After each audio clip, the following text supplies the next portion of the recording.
coming up on a year since the drawdown began at Lake Conway, and Nick Feltz is with us to give an update on that Lake Conway renovation. If you drive I-40, you've been seeing more and more of the lake bed, I guess, as it's officially gone down.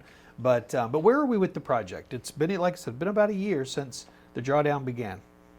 Right. So the initial drawdown was very slow. Yeah. You know, in September 1st of last year, we opened up one gate, and then kind of through the fall and winter, we opened more and more gates. Okay. And part of that reasoning was to get the lake low enough to do a lot of the kind of surveys and check a lot of the boxes that needed to be checked. Mm-hmm. And then, but now we're full-fledged. Everything's open. You know, we just got basically 12 inches of rain in 2 weeks, That's so right. that changes some things. But you know, this first year, it was always presumed like it was very much a getting ready phase. So things are kind of on schedule as far as that goes. Absolutely. Like, things have happened in the first 12 months that you Yep, thought timeline has not changed. You know, the major parts of the project in terms of building a new dam, really improving and expanding our boat lanes, Mm-hmm. which is access throughout the lake, Yeah. to kind of get from point A to point B because there are so many stumps in the lake. Yeah. Those two key things, we had expectations to be started, you know, right about now. Okay. We have had some holdups with permitting, but at the end of the day, you know, that's why we set a 5-year timeline on a project like this. Have there been any surprises? I mean, I guess you kind of know what's down there, but as the lake has gone down, have there been things that you've seen that were like, Nothing too wildly strange. Yeah. So we had a big tornado come across the dam in 2015, Mm-hmm.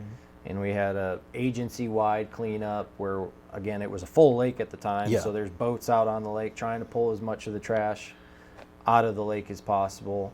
And so I guess it was surprising to still see so much volume of remaining tornado debris with the water coming down. There's a double axle trailer out there. Oh, there's just loads and loads of sheet metal out in the lake, lots of shingles, all kinds of debris still from that tornado. And this is me. So often when we do these interviews, I realize I just don't know anything. I was thinking, well, it's just stuff that's fallen out of boats. It's just people being lazy. It's so much more than that. Mm-hmm. So much more than that. And honestly, you know, you start thinking about it, the lake's been there for 75 years, and we've never truly had major renovation like this. You know, we've had minor, short-term, 3-month drawdowns just to do some maintenance type things on the dam or whatnot. So we've never had anything quite like this. And because of that, we've never really had any kind of organized litter cleanup efforts in 75 years. So, I mean, that's 75 years of buildup of, you know, people purposefully littering in the lake, stuff coming in from the creeks and waterways that feed into the lake, and then obviously and unique things like the tornado. Yeah, well, that one in 2015, but there have been others that have, I'm sure, carried and ended up dropping into the lake. I know that we're kind of past the window of where the public has been able to be involved, but how did that go? What was that like over this past year? So, had very low public participation. Okay. We had 3 to 4 day events in April, May, and June where we were providing all the resources that anybody wanting to participate in cleaning up the lake would want available. Yeah. We had, you know, safety gear, bags, trash pickers, free disposal via dumpsters, all of that. And we kind of threw the kitchen sink at the promotion side of things and incentivizing things, but public participation was pretty low. Thankfully, I got a lot of coworkers that have their own jobs, own responsibilities, own duties that were willing to take time out of what they were doing to come help with that. Could have used 200 more bodies a day, but at the end of the day, with what we had, who we had, we're able to get 40 tons worth of trash off the lake, another 30 tons of tires.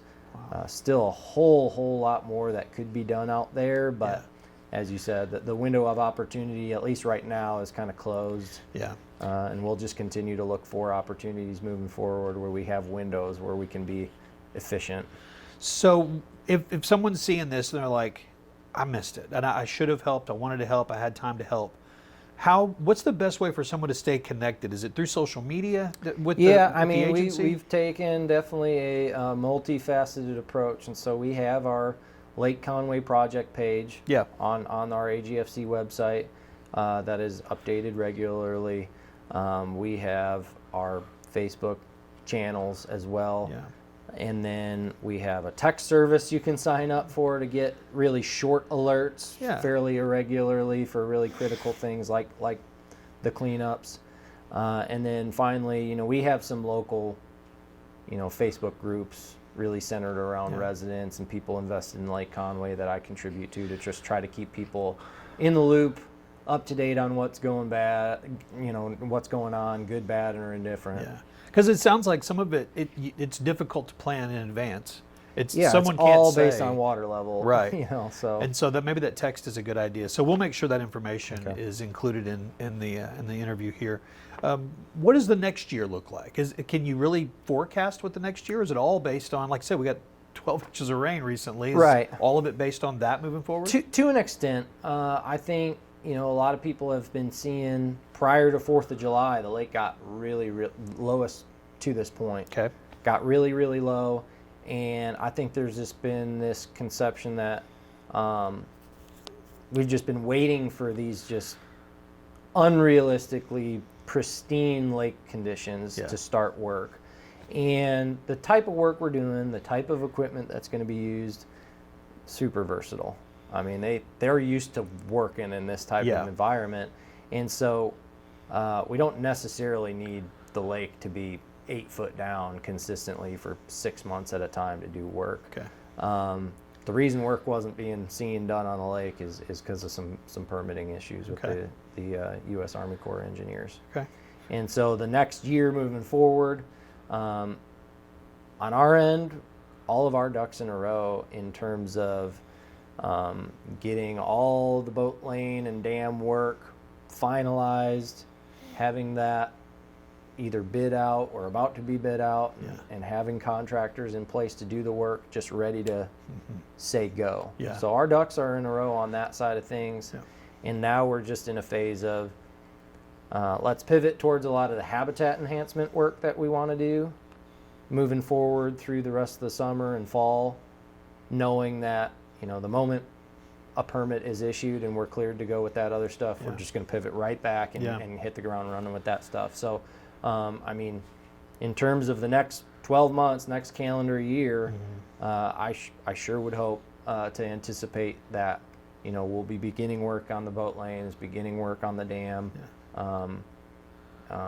beginning work on all of our other access improvement plans to the lake, our boat launches and parking lots and things like that. Yeah. So, well, it's going to be a busy year. It's a recreational resource for the community, and it has been for 75 years, like you mentioned. So hopefully people will be challenged to help when they can, and certainly to pay attention and be aware of what's going on, because you guys have got a lot of work, and you've already done a lot of work with more to come. So thank you for what you're heading up there, because I know it's going to be something that will help generations to come.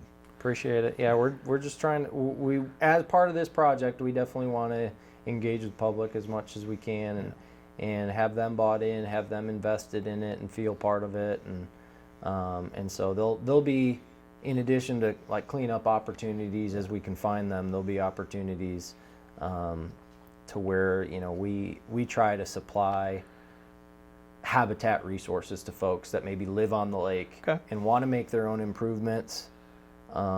Obviously that takes time, that takes money, and so any way that we can help assist and maybe provide materials like pea gravel and things like that in those efforts, we want to help the landowners make their own improvements where we can. All right. Well, appreciate you. Thank you for coming by today, and maybe let's touch base again in a year and see where we are. Absolutely. 2 years into this. So thank you, Nick. Appreciate it. No problem.